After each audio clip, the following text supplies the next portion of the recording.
नमस्कार दोस्तों। अगर आपने मेरा पुराना वीडियो देखा है जिसमें हमने बात की थी क्या नई वैकेंसी के बारे में, नया पैटर्न किस प्रकार से होने वाला है, तो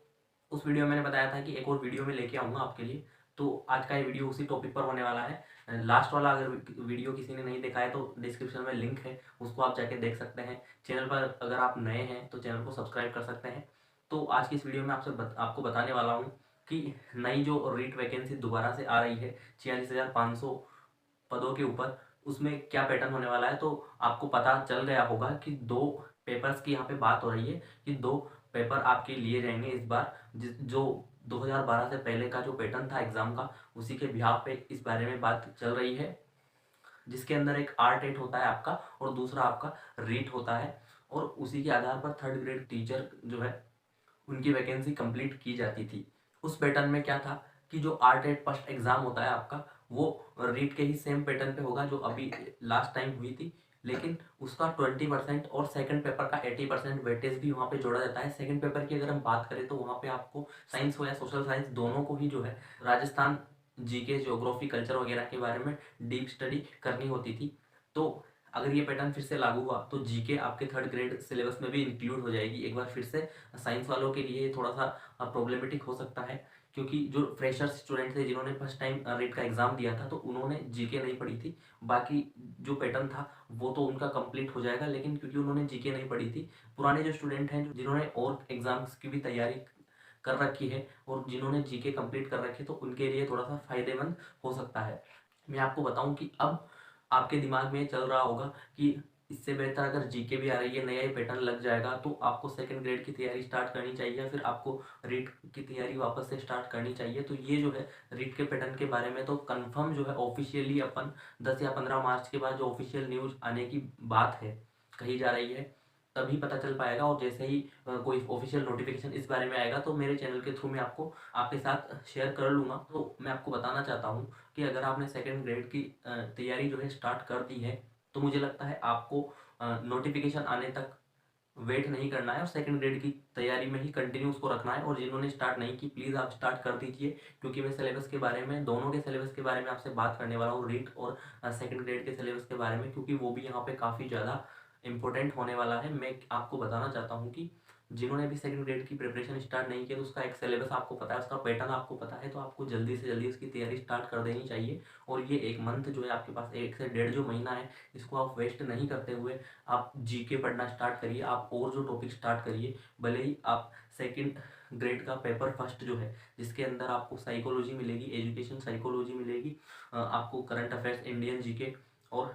राजस्थान जीके, और राजस्थान जीके के इस अलावा जो है उसके अंदर ज्योग्राफी, कल्चर वगैरह काफ़ी सारी चीज़ें आपको पढ़नी है। तो आप एक बार सिलेबस चेक करिएगा और उस सिलेबस को आप पढ़ना स्टार्ट करें। भले ही आप सेकंड पेपर जो कि आपका सब्जेक्ट का होने वाला है, वो पूरा का पूरा आपके सब्जेक्ट का ही होगा सेकंड ग्रेड के अंदर, तो उस पर आपकी अच्छी कमांड हो सकती है, तो उसको आप बाद में भी स्टार्ट कर सकते हैं। क्योंकि अगर आपने जीके भी पढ़ना स्टार्ट कर ली तो रीट के लिए काफ़ी हेल्पफुल आपका होने वाला है, क्योंकि वही नई चीज़ है जो आपकी जुड़ने वाली है नए इस पैटर्न के अंदर, अगर पुराना जो 2012 से पहले वाला पैटर्न गवर्नमेंट लेके आती है तो। बाकी चीज़ें आपने पहले पढ़ रखी है, 2 से 3 4 साल तक आपने जो मेहनत करी और अच्छा परिणाम अगर आपने रीट में लिया है, तो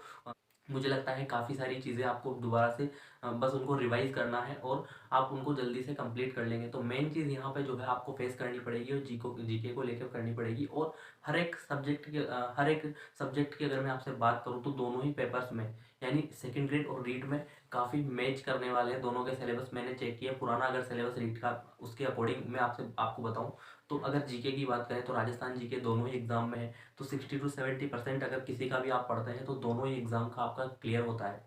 तो वीडियो के लास्ट में मैं आपको बताऊंगा किस प्रकार से आपको अपनी स्ट्रेटेजी रखनी है और किन किन एग्जाम्स की आपको तैयारी स्टार्ट कर देनी चाहिए। तो मैं आपको बता रहा था सिलेबस के बारे में, सिर्फ जो है रीट के अंदर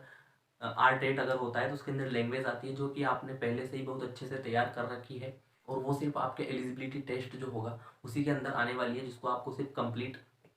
क्लियर करना है। उसके बाद सेकंड जो पेपर होगा उसी की मेरिट लिस्ट के अकॉर्डिंग आपका सिलेक्शन होगा थर्ड ग्रेड के अंदर, तो वो बहुत ज़्यादा दिक्कत आपको नहीं देगी। इसीलिए मैं आपसे कहना चाहता हूँ कि मेन फोकस आपका राजस्थान जीके, इंडिया जीके, इन सब चीज़ों के ऊपर होना चाहिए और अभी से आपको इसकी प्रिपरेशन स्टार्ट कर देनी चाहिए। उसके अलावा साइकोलॉजी की अगर मैं आपसे बात करूँ तो रीट के अंदर जो साइकोलॉजी आती है वो बिल्कुल बेसिक से साइकोलॉजी आती है।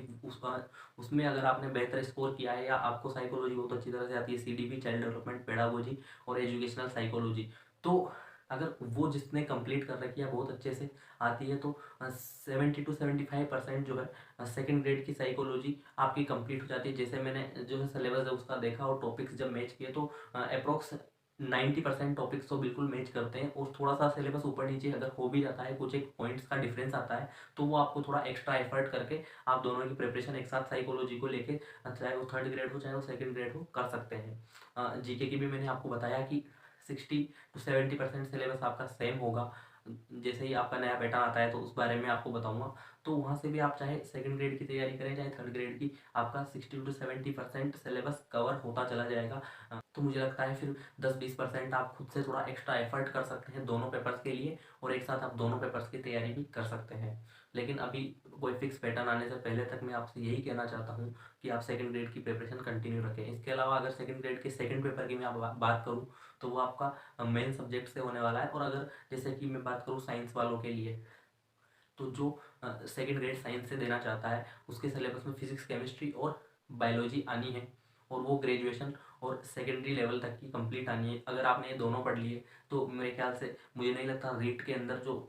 सब्जेक्ट आपका वाला पोर्शन आएगा, सब्जेक्ट वाला पोर्शन, वो उसमें से आपके क्वेश्चन गलत नहीं होंगे। तो 100% यहाँ पे अगर आप वो पढ़ लेते हैं सिर्फ मैथ्स, क्योंकि मैथ्स थर्ड ग्रेड के अंदर आती है, लेकिन वो बिल्कुल बेसिक से मैथ है, और अगर आपने पहले भी उसको पढ़ा है, अभी आपने जब प्रिपरेशन की अगर उसको पढ़ा है तो वो आपकी आसानी से हो जाएगी। तो वही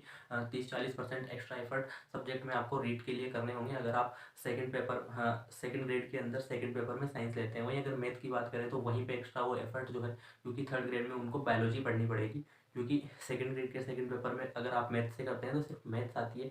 तो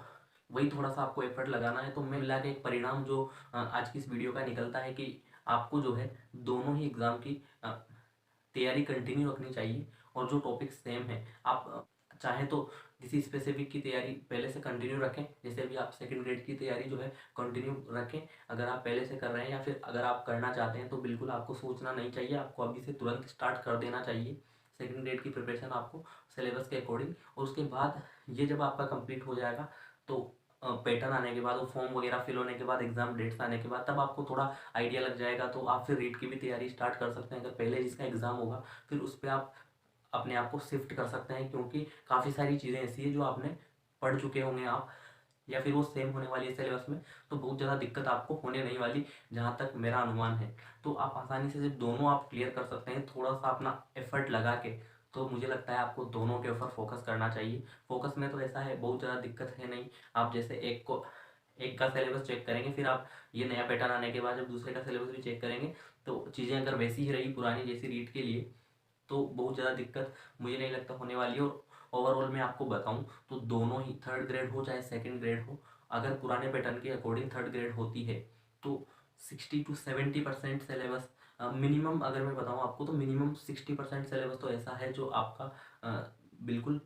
सेम होने वाला है। यानी अगर आप कितना भी पूरे दिन में अगर आप टाइम देते हैं तो 60% तो दोनों का ही कवर होगा, चाहे कोई सा भी सिलेबस आप उठा के देख लीजिए। बचाओ 40% सिलेबस, वो आपको थोड़ा अपना एफर्ट लगा के जो भी एग्ज़ाम पहले आती है उस पर आपको शिफ्ट हो जाना है और उसकी प्रिपरेशन कंप्लीट करनी है। तो आज के इस वीडियो में बस इतना ही। वीडियो अगर अच्छा लगा है तो आप लाइक कर सकते हैं, चैनल को सब्सक्राइब कर सकते हैं। अब मिलते हैं अगली वीडियो में, तब जय हिंद।